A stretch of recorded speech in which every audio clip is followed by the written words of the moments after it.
Hi, and thanks for tuning in. Today, we're going to do part 2 of our series on facing judgment. As parents of autistic kids, we face so much judgment, and I wanted to offer you some tools and tips and scripts and reflection questions to help you grow the muscle to withstand the judgment.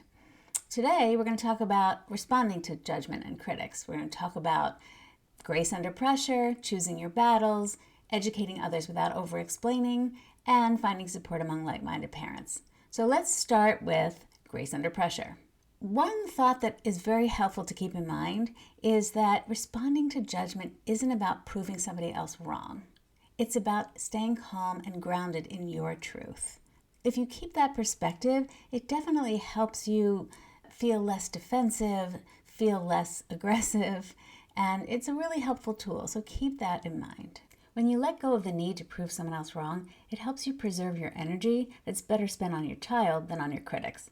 Now, I know that's a little easier said than done, and it also depends on the source of the criticism. It's much easier to ignore a stranger in a grocery store than it is to ignore your own parents or your child's teacher. We're going to address all of those different categories of critics and how to address them, but trying to stay in a place where I don't need to prove them wrong, trying to get there and stay there is really, really helpful. So a helpful question to ask yourself is, when I'm criticized, what is my immediate emotional reaction? And how can I shift that to preserve my energy? Some ways you can do that might involve a mantra, like when somebody criticizes you and you start to feel that anger well up, you can say something like, they don't know what they're talking about, and regain your calm. I also want to offer you some scripts that you can respond with that can be very helpful to just have them on hand. And again, it does matter sometimes, most of the time, who the critic is. You might respond differently to a stranger than to your own parent. But I'm going to share with you first my personal fave, and you might want to write this down because it's really good. And here it is. My personal favorite is, thank you for that. I'll give it some thought. And the reason why it's my personal favorite response is because it doesn't make the other person defensive.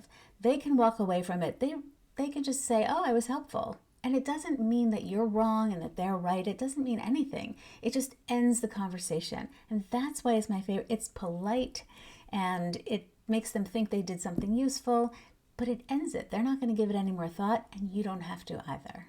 If you're not feeling quite so kindly toward the person, you might say, I hear your concerns, but we're confident in our approach. Thank you for understanding. And the thank you for understanding piece usually is also a conversation ender, which causes them to stop criticizing. So that one's useful too. Next, let's talk about choosing your battles, when to engage and when to walk away. When you constantly feel the need to defend your parenting choice, it's exhausting. So just know that walking away without responding is a perfectly legitimate response. In that moment, you just want to connect with yourself and know that you're doing the best you can and what they say doesn't matter. So a reflective question to ask yourself is, will engaging in this conversation make a positive difference, or will it drain my energy? And it's worth thinking about that. Often we just are reactive. We don't think about that. But if we remember to consider if it will drain our own energy, it's much easier to walk away. If you do choose to respond, you can always use my favorite. Thank you for that. I'll think about it. I'll give it some thought. Or you might try something like, I appreciate your input, but we're doing what's working for our family right now. Or, we're doing the best we can. Now let's talk about educating others without over-explaining. Sometimes when we do choose to respond, we start telling them all about autism and sensory sensitivity and things like that. And it's not our job to educate the world about autism. If it feels good to you, then by all means do that. But if it feels exhausting, let's come up with another approach. If you do want to offer information, I think it's useful to offer just enough information to allow for understanding without getting to a place where you're justifying your position.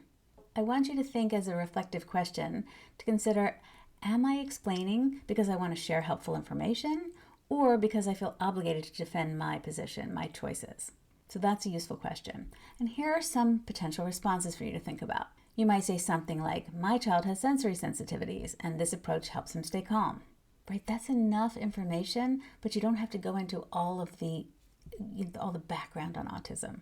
Another one that comes up a lot is sometimes a child will say something that the other person thinks is rude. And you might respond by saying something like, my child speaks in a very direct way. Right? It doesn't have to justify anything. You're just commenting. Yep, I noticed that.